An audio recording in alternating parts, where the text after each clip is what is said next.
Olá pessoal, tudo bem? Vamos continuar o nosso estudo do Evangelho segundo escreveu Mateus. Nós vamos hoje retomar aqui o final do capítulo 4 e entrarmos no capítulo 5. Grandes são as expectativas em cima desse capítulo 5, hein? Você já vai entender por quê. Vem comigo para o estudo. Pessoal, Mateus capítulo 4, vamos continuar a partir do versículo 12. Nós terminamos a aula passada falando sobre a tentação de Jesus e agora nós estamos entrando aqui no versículo 12 do capítulo 4, que diz assim: Jesus, porém, ouvindo que João, esse João aqui é o Batista, tá? João Batista, estava preso, voltou para a Galileia e deixando Nazaré, que é a cidade que ele tinha ido morar, nós vimos na aula passada, foi habitar em Cafarnaum, cidade marítima nos confins de Zebulon e Naftali, para que se cumprisse o que foi dito pelo profeta Isaías, que diz: Então Jesus morava em Nazaré, de Nazaré ele sai e passa a habitar em Cafarnaum, que era uma cidade marítima, ficava nos confins de Zebulon e Naftali, para que se cumprisse o que foi dito pelo profeta Isaías: a terra de Zebulon e a terra de Naftali, junto ao caminho do mar, além do Jordão, a Galileia das nações, o povo que estava assentado em trevas viu uma grande luz. E olha como é que vai continuar aqui o nosso texto. E aos que estavam assentados na região e sombra da morte, a luz raiou. Essa profecia está lá em Isaías capítulo 9. Deixa eu mostrar para vocês aqui, ó. Isaías capítulo 9. Só mudar aqui. Pronto. Isaías capítulo 9, versículos 1 e 2. Vai dizer, ó: Mas a terra que foi angustiada não será entenebrecida. Envelheceu nos primeiros tempos a terra de Zebulon e a terra de Naftali, mas nos últimos tempos a enobreceu junto ao caminho do mar, além do Jordão, na Galileia das nações. O povo que andava em trevas viu uma grande luz, e sobre os que habitavam na região da sombra da morte resplandeceu a luz. Agora, vem aqui comigo. Gente, onde Jesus chega, as trevas vão embora. Onde Jesus chega, o milagre acontece. Onde Jesus chega, algo novo passa a existir. O povo estava habitando ali em trevas, mas uma grande luz se viu. Por quê? Porque Jesus chegou e foi habitar naquele lugar. Amém? Agora eu quero que você acompanhe aqui comigo. Nós vamos prosseguir aqui no capítulo 4, versículo 17. Arrependei-vos, porque está próximo o reino dos céus. Então Jesus agora começou, de fato, com efeito, o ministério dele. Quando Jesus sai de Nazaré, vai habitar nas regiões marítimas de Zebulon, Naftali, ele vai habitar em Cafarnaum, ali ele começa, de fato, a exercer o seu ministério. Ele começa a pregar. E começa a pregar o quê? Dizendo: arrependei-vos, porque está próximo o reino dos céus.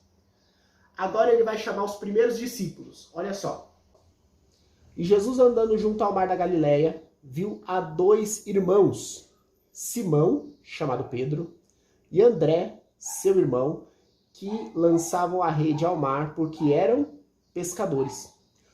E Simão e André eram irmãos.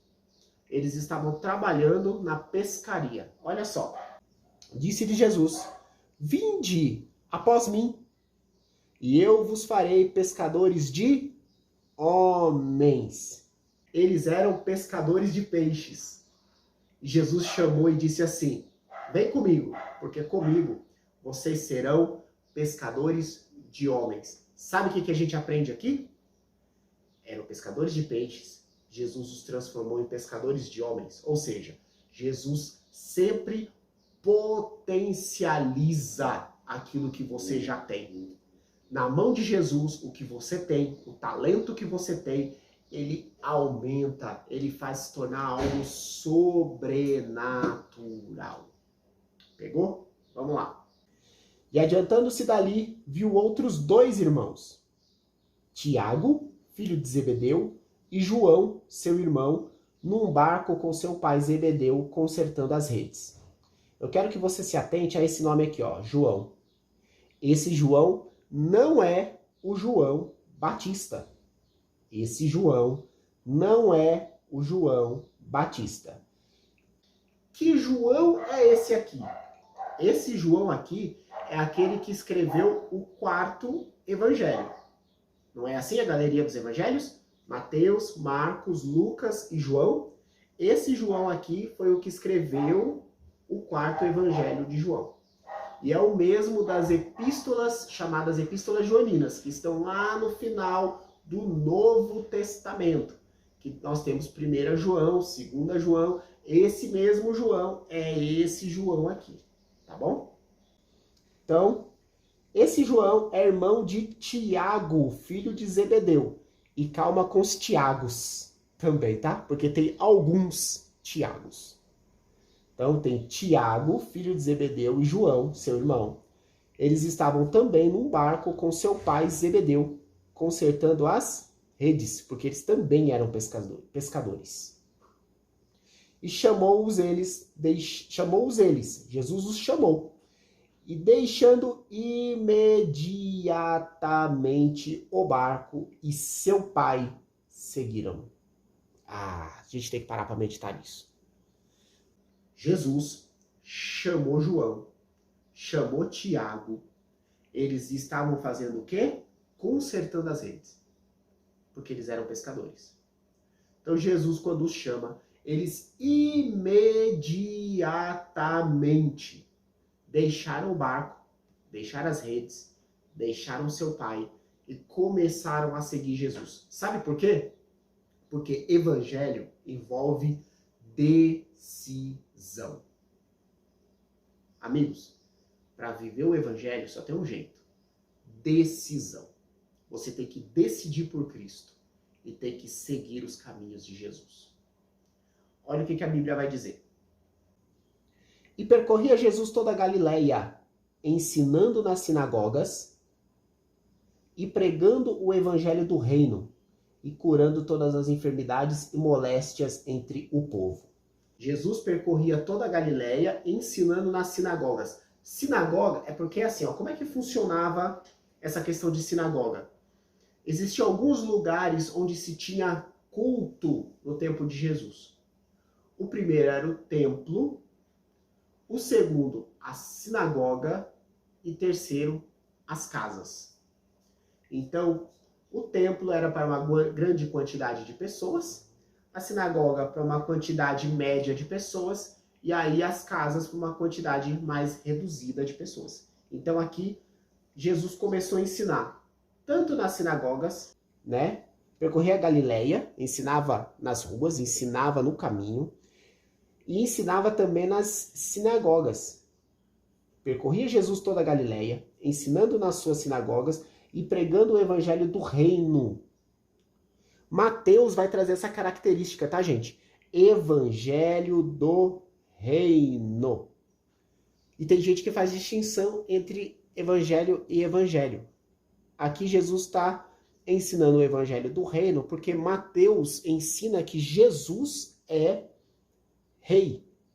Então ele está pregando o evangelho do seu reino. Ele está pregando as boas notícias do reino.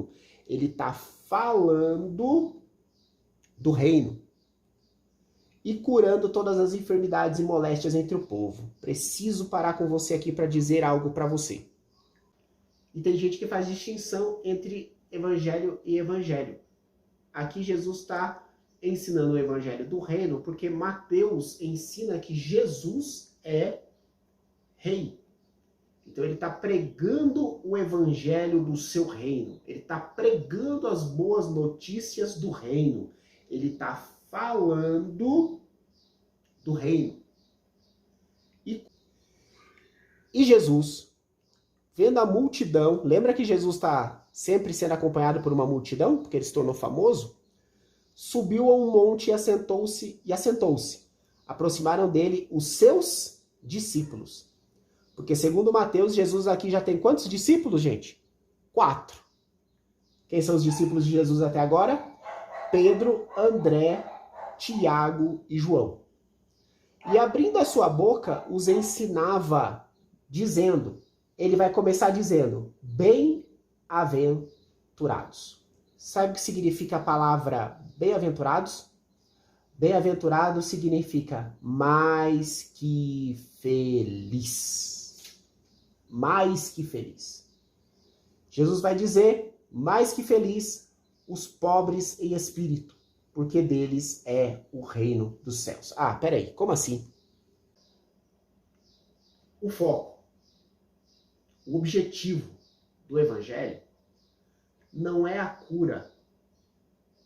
O foco, o objetivo do evangelho não é a prosperidade. O foco, o objetivo do evangelho é que Jesus veio para salvar aquilo que se havia perdido. Jesus veio resgatar um relacionamento de amizade entre nós e o céu. Aqui, a cura de enfermidades e moléstias é um resultado, uma consequência do evangelho. Quando Jesus está aqui curando, ele está mostrando sinais de que o evangelho chegou entre os homens. Porque o evangelho é poder de Deus para salvação. Tá ok? E aí a sua fama correu por toda a Síria.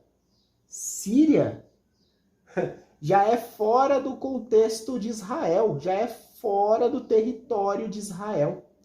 Correu sua fama por toda a Síria e traziam-lhe todos os que padeciam oprimidos por várias enfermidades e tormentos, os endemoninhados, os lunáticos, os paralíticos, e ele os curava.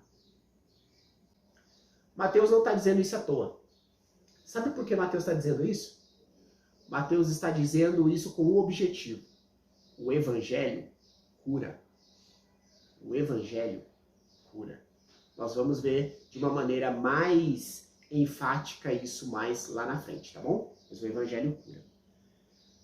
E seguia-o uma grande multidão da Galileia, de Decápolis, de Jerusalém, da Judéia e de além do Jordão. Logo, Jesus começou a pregar nas sinagogas, Jesus começou a curar pessoas, e aí então a fama de Jesus se estendeu, Jesus se tornou famoso. E então muitas pessoas começaram a vir e seguir a Jesus a partir destes sinais que Jesus fazia. Tá bem? Agora eu quero entrar com você no capítulo 5 e se prepara, porque esse capítulo 5 é para demolir com o ser humano. Esse capítulo 5 é aquela pancada de frente. E não se assuste não, porque o evangelho faz isso conosco. Evangelho nos conforta, evangelho nos consola, mas o evangelho também nos confronta. Então se prepare e vem comigo aqui para o capítulo 5. E Jesus, vendo a multidão, lembra que Jesus está sempre sendo acompanhado por uma multidão, porque ele se tornou famoso? Subiu a um monte e assentou-se. Aproximaram dele os seus discípulos.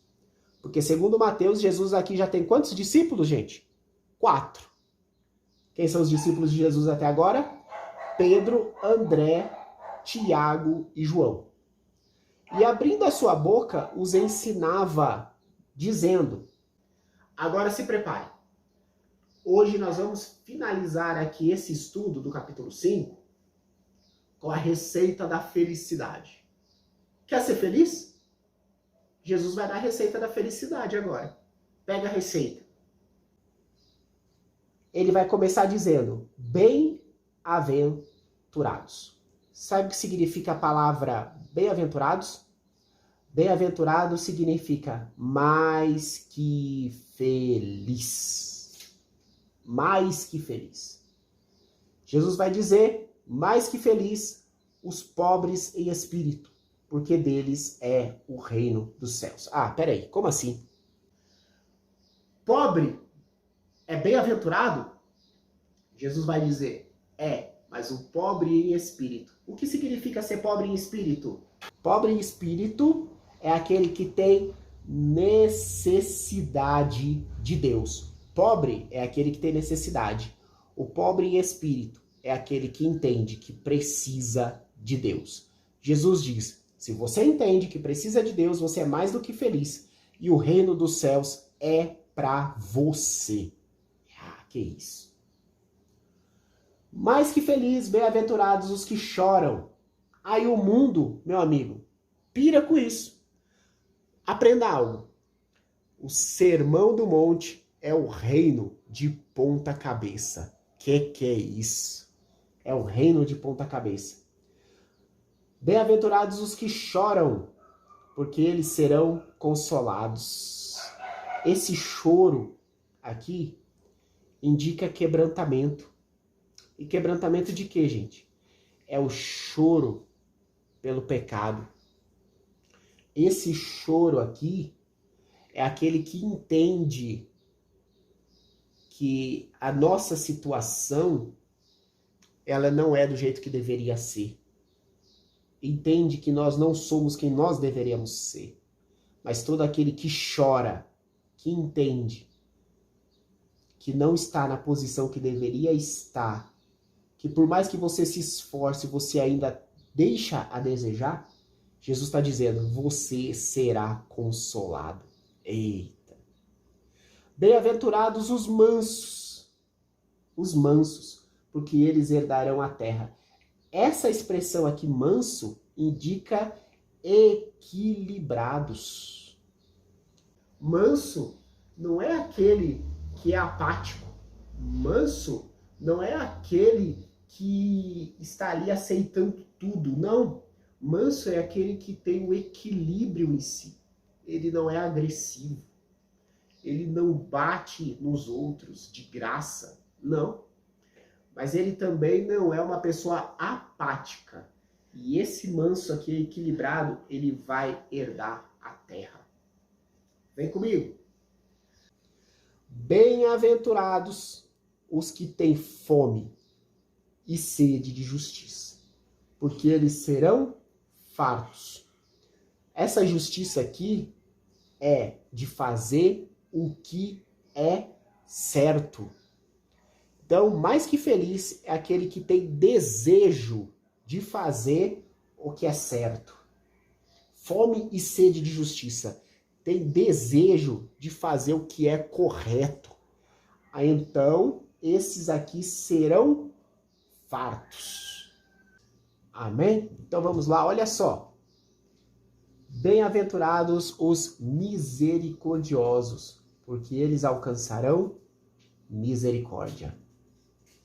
Esse aqui são aqueles que se compadecem das pessoas.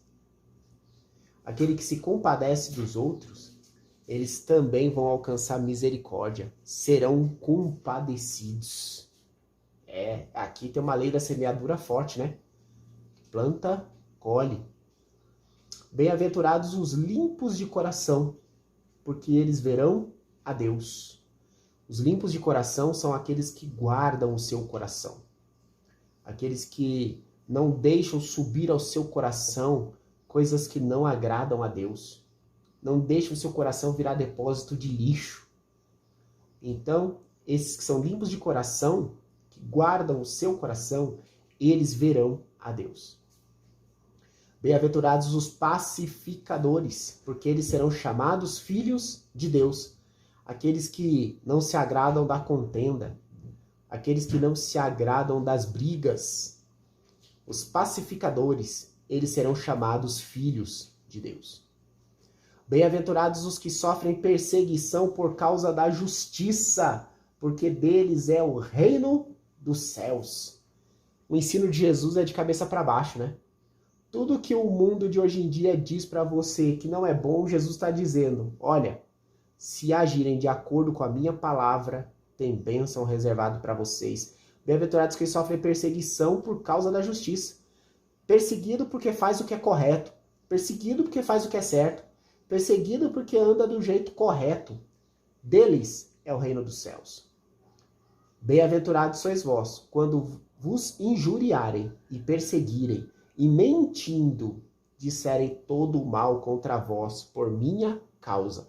Pega o segredo desse versículo, gente, ó. Sois vós quando vos injuriarem e perseguirem e mentindo. Então, o que disserem contra vós, podem falar muitas coisas contra você. Podem te acusar de muitas coisas. Só tem que ter esse detalhe aqui, gente. Tem que ser o quê? Mentira. Se for mentira, você é mais do que feliz. Porque você está sendo injuriado e estão falando mal de você por causa da palavra, por causa de Jesus. Por causa de Jesus.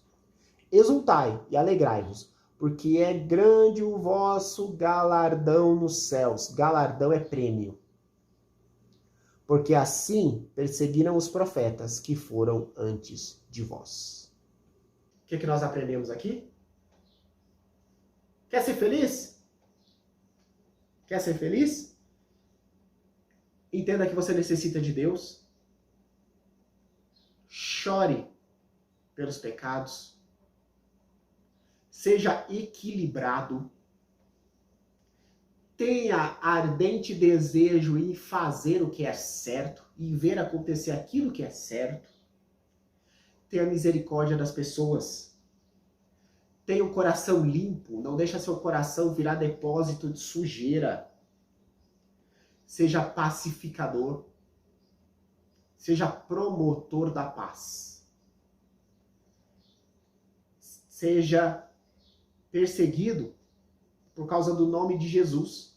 Ainda existe perseguição por causa do nome de Jesus. E seja perseguido por causa do nome de Jesus.